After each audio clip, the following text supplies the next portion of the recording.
Hello student, आज हम लोग सीखेंगे कि जो मोलालिटी है, मोलालिटी क्या होते हैं, इसको हम लोग समझेंगे। समझे कि नहीं?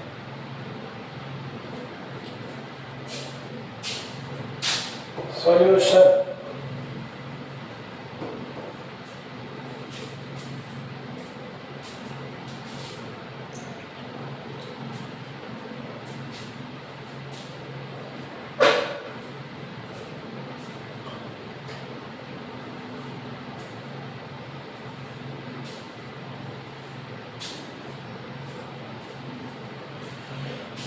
तो सॉल्यूशन एक्चुअली क्या होते हैं? कभी भी अगर आप सॉल्यूट और सॉल्वेट को मिलाते हो, सॉल्यूशन बनते हैं, सॉल्यूशन बन जाते हैं।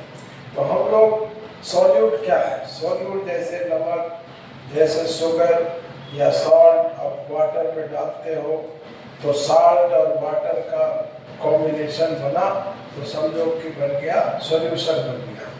यानी सॉल्यूशन बेसिकली क्या होते हैं?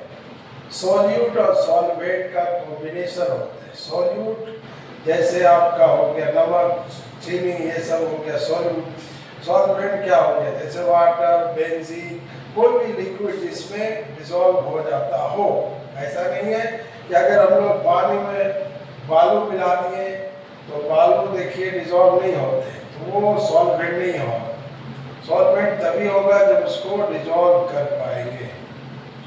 अब हम लोग यहाँ पर देखिए, सॉल्यूशन कई तरह के होते हैं। कभी सॉलिड को लिक्विड में मिलाते हैं, कभी लिक्विड लिक्विड को मिलाते हैं, कभी गैस को लिक्विड में मिलाते हैं, वो सारे सॉल्यूशन कहलाते हैं। अब सॉल्यूशन में हम लोग को याद रखना है स्ट्रेंथ। स्ट्रेंथ कैसे निकाले जाते हैं? स्ट्रेंथ ऑफ सॉल्यूशन, पूरे सॉल्यूशन का मेन इम्पोर्टेंट पॉइंट होते हैं आपका स्ट्रेंथ निकालना। स्ट्रेंथ, तो स्ट्रेंथ निकालने के लिए कई तरीके हैं। जैसे हम लोग यहाँ पे कभी परसेंटेज बाय मास निकालेंगे, कभी परसेंटेज बाय वॉल्यूम निकालेंगे, कभी मोलारिटी से निकालेंगे, कभी मोलालिटी से निकालेंगे। मोलालिटी, तो ये चार और भी है, मोल फ्रैक्शन है, उससे भी निकालते हैं हम लोग। तो ये सब जो है एक तरह से स्ट्रेंथ मेजर करने के तरीके। क्यों स्ट्रेंथ मेजर करना पड़ता है? जैसे आपको लैब पे गए, लैब में आपको अलग अलग सॉल्यूशन दे दिया गया, इसमें आपको ए केमिकल है, इसमें आपका बी केमिकल है, इसमें आपका सी केमिकल है। तो ये जो आपका जो सॉल्यूशन है, तीनों जो है आपका अलग अलग है। तो हमारा किसका स्ट्रेंथ ज़्यादा, किसका स्ट्रेंथ कम है, इसको जानने के लिए क्या तरीके या क्या मेथड जो है अप्लाई करते हैं। तो हम लोग सीखते हैं। सबसे पहले हम लोग सीखते हैं कि हमारा सॉल्यूशन का स्ट्रेंथ परसेंटेज के टर्म में कैसे एक्सप्लेन होता है। स्ट्रेंथ इन परसेंटेज, तो ये जो स्ट्रेंथ और परसेंटेज है, ये दो कैटेगरी का होता है। एक होते हैं मास परसेंटेज और एक होते हैं वॉल्यूम परसेंटेज। मास परसेंटेज क्या होता है? जैसे आप मान लीजिए मास परसेंटेज निकाल रहे हैं, तो इसके लिए क्या करना होगा? इसके लिए आपको यहाँ पर देखिए, जितना आपका सॉल्यूट रहेगा मास परसेंटेज का, तो उसका क्या है? Give the number of gram of solute in 100 ग्राम। 100 ग्राम, यानी कि हमेशा हमेशा इसमें 100 के रेस्पेक्ट में देख रहा हूँ, 100 के रेस्पेक्ट। जैसे हम लोग निकाल रहे हैं कि 5 gram sugar is present in 200 gram, find the percentage by mass. तो हम लोग को क्या करना है, जितना भी मास दिया रहेगा, जैसे यहाँ पे मास दिया हुआ है सॉल्यूट का मास 5 ग्राम, इसको ऊपर लिखना। कितना सॉल्यूशन है, तो सॉल्यूशन का मास है आपका 200 ग्राम, ये 200 नीचे लिखा है इंटू 100। अब ये देखिए 2.5% बाय मास हो गया, ये हो गया। यानी आपको जब भी निकालना है तो सॉल्यूट का मास ऊपर लिखना है, टोटल मास से डिवाइड करना इंटू 100। अब देखिए इसी का दूसरा तरीका है कि आपका वॉल्यूम में रहेगा, वॉल्यूम में रहेगा, वॉल्यूम ऊपर लिखाएगा। जैसे मान लीजिए आप लोग वॉल्यूम परसेंटेज निकालना, परसेंटेज बाय वॉल्यूम,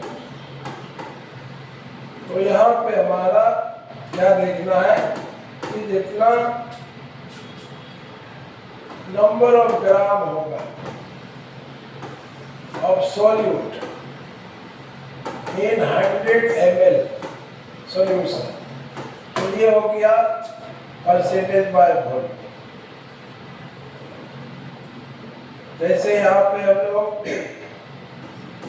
क्वेश्चन दे दिया 5 ग्राम सॉल्यूट एक प्रेजेंट इन, ये 10 ग्राम ले लेते हैं, 10 gram solute present in 500 ml solution. तो यहाँ पे जितना मास रहेगा सॉल्यूट का, जैसे ये सॉल्यूट का मास है, ये सॉल्यूट का मास है, इसको डिवाइड करना है वॉल्यूम ऑफ सॉल्यूशन। कितना दिया वॉल्यूम सॉल्यूशन 500 इंटू 100, तो जितना दिया 10 बाई 500 इंटू 100, तो ये 2% हो गया बाय वॉल्यूम, ये हो गया बाय वॉल्यूम।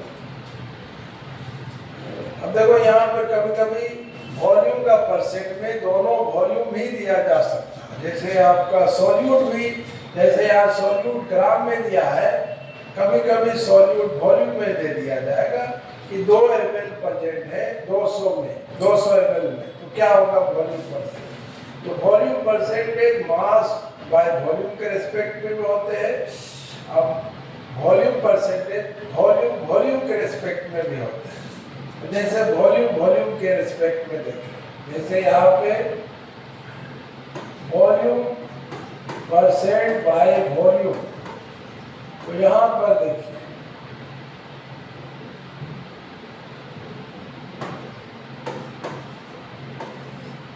तो यहाँ पर देखिए, जैसे हम लोग को इसका डिफिनीशन क्या है कि the number of ml of solute in 100 ml solution, 100 ml solution. अब जैसे हम लोग को दे दिया question,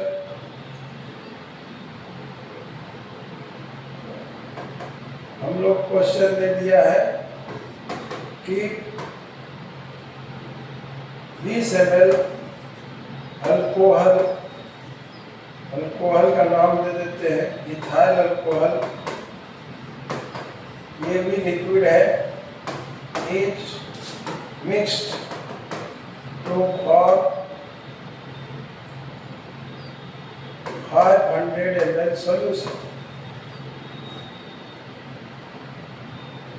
is mixed in water, mixed in water to for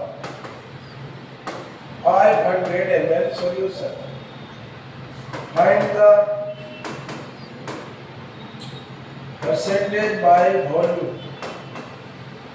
यहाँ पे दोनों ml दिया है, यहाँ पे फॉर्मूला क्या है, यहाँ फॉर्मूला क्या, volume of solute by volume of solution, मतलब दोनों चीज मिला इनटू 100। तो यहाँ पर वही काम करेंगे। यहाँ पे कितना ml दिया है, 20 ml, कितना ml में है टोटल, कितना सॉल्यूशन का कितना है 500 इंटू 100, तो ये यहाँ पे कट गया 4% हो गया। तो इस तरीके से आप जब अप्लाई करते हो, जब वॉल्यूम इन वॉल्यूम के रेस्पेक्ट में परसेंटेज निकालते हैं। अब आते हैं हम लोग मोलारिटी। मोलारिटी क्या होता है, पहले आते हैं मोलारिटी, ये ज़्यादा इम्पोर्टेंट है। तो अगर हम लोग को बोल दिया जाए कि बड़ा सैंपल का साइज है, ये सपोज कर लो इसमें आप जो है 5 लीटर पानी लिया, 5 लीटर, और इसमें मिला दिए हो 360 ग्राम ग्लूकोज, 360 ग्राम ग्लूकोज, 360 ग्राम, इसमें मिला दिए हो 360 ग्राम ग्लूकोज, 360 ग्राम ग्लूकोज इसमें मिला दिए, 360 ग्राम ग्लूकोज। ये ग्लूकोज जो होते हैं उसका फॉर्मूला ये होता है, और इस वजह से इसका मोलिकुलर मास क्या होगा, मोलिकुलर मास क्या होगा। तो आप कार्बन 6 है, 12 से मल्टीप्लाई करो 6 को, 1 इंटू 12 प्लस ऑक्सीजन का 16 होते हैं, तो ये आपका 180, यानी 180 ग्राम ग्लूकोज आप लिख रहे हो।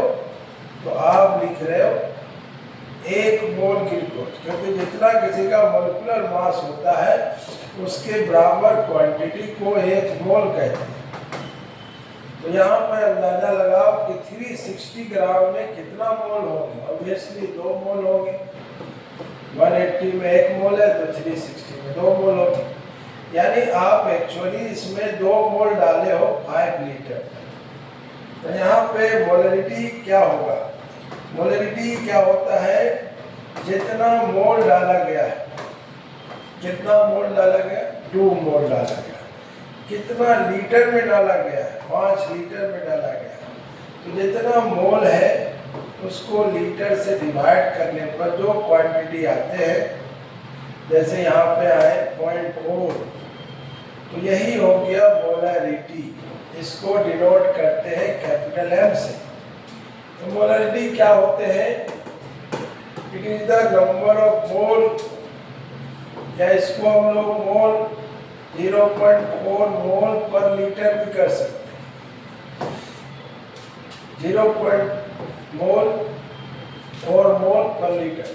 मोलरिटी क्या होता है, it is the number of mole of solute in 1 liter solution, 1 liter solution। यानी कि आपको मोलरिटी निकालना है, जितना मोल रहेगा उसको लीटर से डिवाइड करो, लीटर से।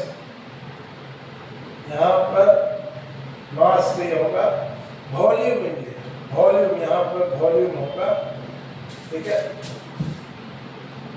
Volume in litre. यानी कि मोलरिटी जो है इसको स्मॉल m से डिनोट, कैपिटल M से डिनोट करते हैं। ये एक्चुअली क्या होते हैं, जितना नंबर ऑफ मोल होते हैं, number of mole of solute, उसको डिवाइड करना है लीटर ऑफ सॉल्यूशन, सॉल्यूशन, ये मोलरिटी होगा। इसमें जो वॉल्यूम है, लीटर मतलब वॉल्यूम, तो इसलिए ये टेम्परेचर पे डिपेंड करते हैं। याद रखें, molarity depends upon temperature, upon temperature. क्यों? क्योंकि इसके अंदर होते हैं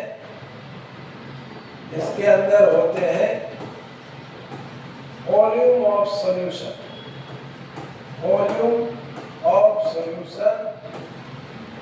which is temperature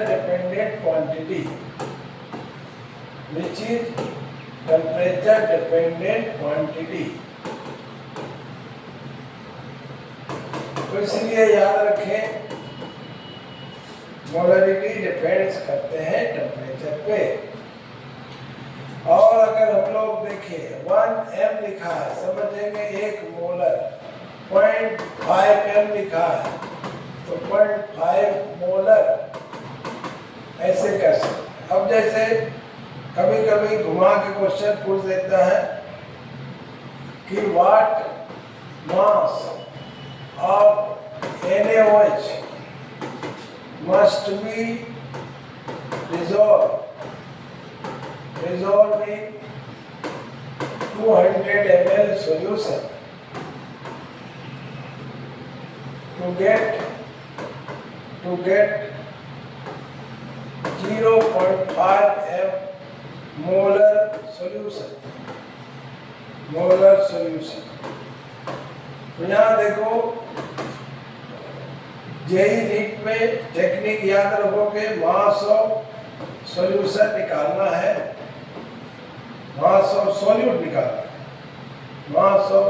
निकालना है। तो ये फार्मूला याद रखोगे, volume into molarity into molecular mass by 1000, ये याद रखोगे फार्मूला। अब कितना वॉल्यूम दिया है? 200 दिया है, 200 लिखे।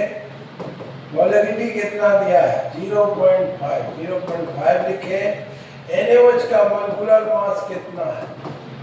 तो यहाँ पे हम लोग देखते हैं 40 यहाँ लिखे बाई 1000। अब यहाँ काट दिए 0.1, यहाँ पे 0.1 का इसमें मल्टीप्लाई किए तो 4 ग्राम हो गया आंसर हो गया 4 ग्राम। तो इस तरीके से हम लोग कभी भी कोई सॉल्यूशन में मोलरिटी दिया, वॉल्यूम दिया है, मास पूछे कि ये सॉल्यूट का क्या मास होगा, तो आप निकाल सकते हैं। अब देखो, एक टर्म है मोलालिटी। मोलालिटी क्या होते हैं यहाँ समझ लो। जैसे आप उसमें पर लीटर था, 1 लीटर में कितना मोल है सॉल्यूट के, इसमें पर KG, it is the number of mole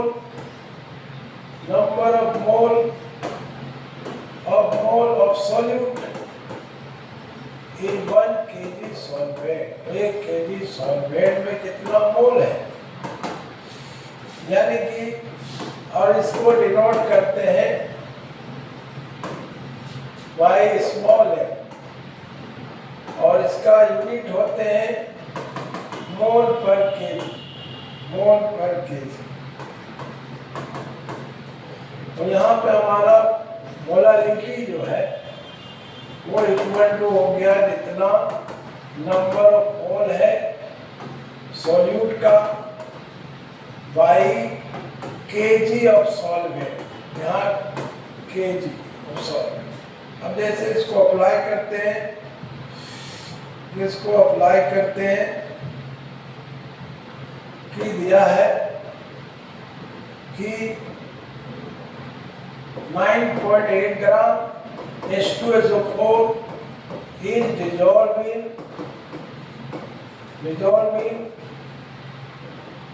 200 gram water। Find the molarity। देखो कैसे फटाफट बना सकते हो। तो एक तरफ मोल निकाल लो, मोल ऑफ H2SO4 निकाल लो। कैसे निकालोगे? जितना गिवन मास रहे, गिवन मास, जितना गिवन मास रहे, जितना गिवन मास रहे उसको डिवाइड कर दो मॉलिक्यूलर मास जो उसका है।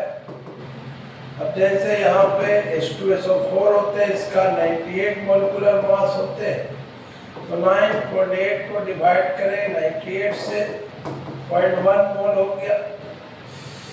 अब यहाँ पे हम लोग kg ऑफ सॉल्वेंट यानी वाटर, kg ऑफ सॉल्वेंट यानी यहाँ वाटर जो दिया है सॉल्वेंट के तौर पे, उसका 200 ग्राम जो दिया है उसको kg बना लो, तो यहाँ पे 0.2 kg हो गया। अब एक तरफ आपको मोल मिल गया है, एक तरफ मोल मिल गया, एक तरफ kg मिल गया। इन दोनों को डिवाइड करके मोलारिटी निकाल, 0.1 मोल है, 0.2 kg है, तो ये हो गया 1/2 यानी कि 0.5 मोल पर kg, ये हो गया मोलारिटी। यहाँ पर देखो कि मोलारिटी जो होते हैं, मोलारिटी जो होते हैं ऑफ सॉल्यूशन वो इंक्लूड्स करते हैं द मास यानी सॉल्वेंट का मास, और ये जो होते हैं इंडिपेंडेंट ऑफ टेम्परेचर होते हैं,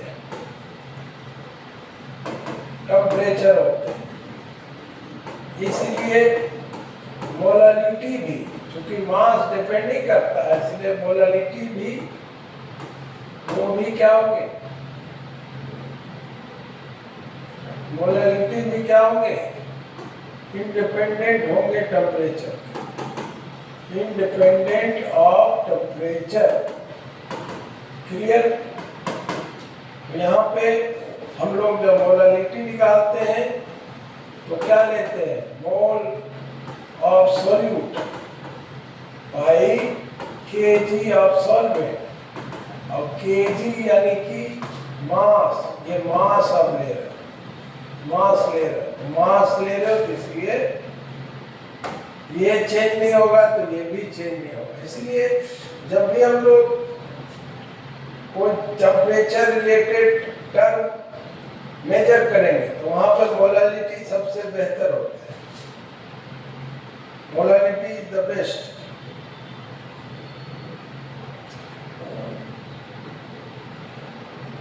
अब यहाँ पर देखिए मोल फ्रैक्शन दोनों में क्या रिलेशन होते हैं, relation between molarity and molarity, दोनों में क्या रिलेशन होते हैं। यहाँ देखिए molarity equal to molarity divided by density minus molarity and molecular mass product by 1000। यहाँ पे m क्या है, मोलारिटी है, d क्या है, डेंसिटी है सॉल्यूशन का, और ma क्या है, सॉल्यूट का मॉलिक्यूलर मास, सॉल्यूट का मॉलिक्यूलर मास। तो ये तीनों चीजों को मिलाते हैं तब ये फार्मूला बनता है। अब ये फार्मूला में कैसे क्वेश्चन आते हैं, जैसे मान लो दे दिया गया कि है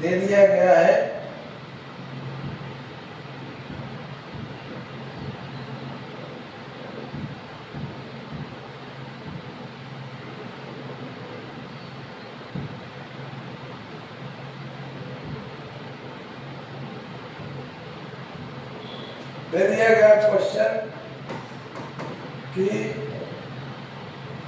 0.2 m NaOH solution has density 1.2 gram per ml, find its molarity. यहाँ पे ये जो m दिया है ये मोलारिटी है। अब हम लोग बैठा देंगे फार्मूला में, m बराबर हो जाएंगे m by d minus ma by 1000। अब यहाँ याद रखोगे इसका जो मोलिकुलर मास है,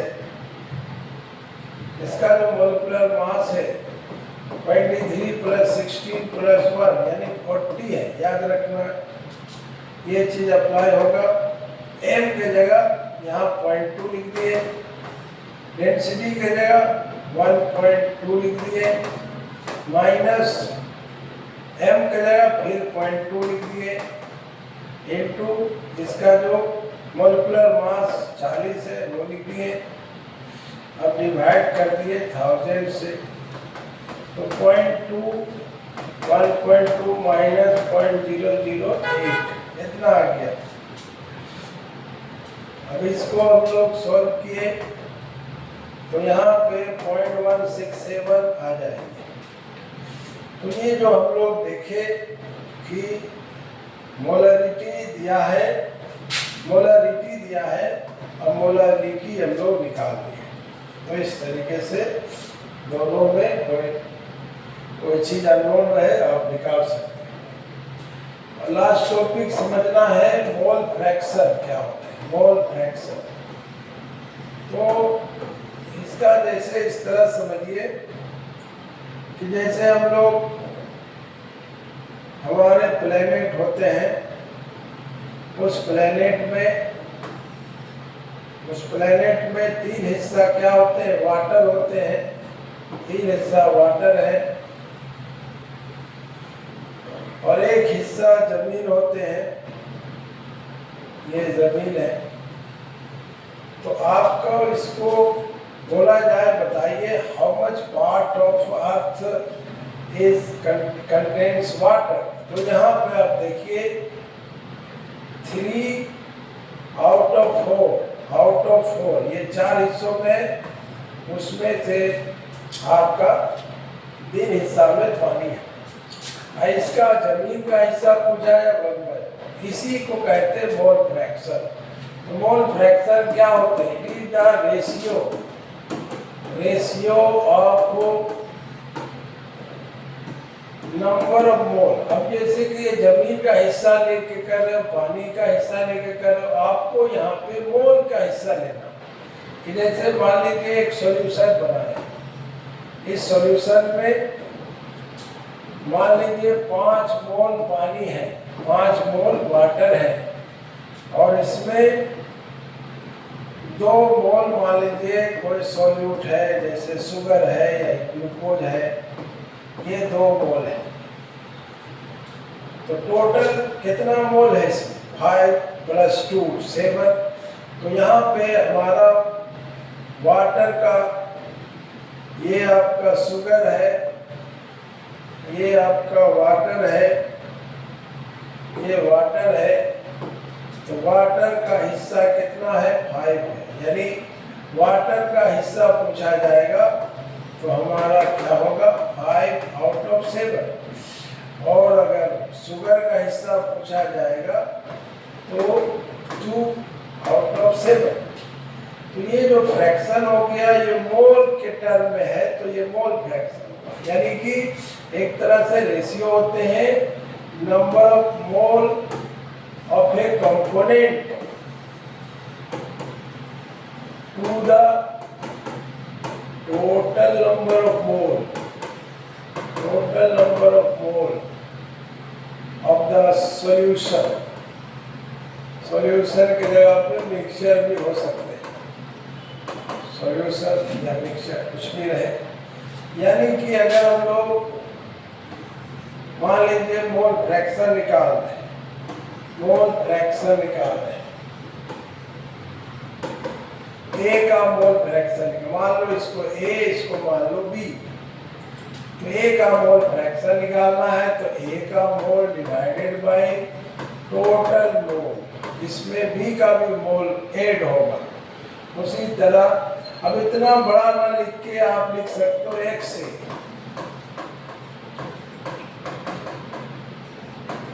मोल फ्रैक्शन लिखने की जरूरत नहीं, एक से लिख दो। अब देखो यहाँ पे उसी तरह बी का मोल फ्रैक्शन निकालोगे, बी का मोल बाई टोटल मोल। जैसे हम लोग एग्जाम्पल लेते हैं कि 2 मोल हाइड्रोजन एंड 5 मोल, 5 की जगह 3 कर दें, 3 mole oxygen, oxygen are mix कर दिए। पूछा जाए find the mole fraction of hydrogen, hydrogen का मोल फ्रैक्शन बता, तो हाइड्रोजन का मोल फ्रैक्शन निकालोगे तो हाइड्रोजन का मोल को ऊपर लिखो, हाइड्रोजन मोल को ऊपर लिखो, डिवाइडेड बाय टोटल मोल 2 + 3 5। इसी तरह अगर मोल फ्रैक्शन ऑक्सीजन का निकाल रहे हो तो ऑक्सीजन का मोल को ऊपर लिखो, डिवाइडेड बाय टोटल मोल 3/5। तो ये हो गया मोल फ्रैक्शन निकालने का। अब याद रखो इसमें इंटरेस्टिंग बात क्या है कि दोनों का जब मोल फ्रैक्शन को जोड़ोगे तो हमेशा 1 आएगा, यानी कि यहाँ पे हमारा 2/5 और 3/5 जो था उसको जोड़ते तो कितना आता, तो 1 ही आएगा, ये याद रखो। ये कोई भी सॉल्यूशन के लिए या मिक्सचर के लिए अप्लाई होगी। और एक चीज और याद रखो, जो हम लोग मोल फ्रैक्शन होते हैं उसका रिलेशन मोलालिटी से क्या होता है,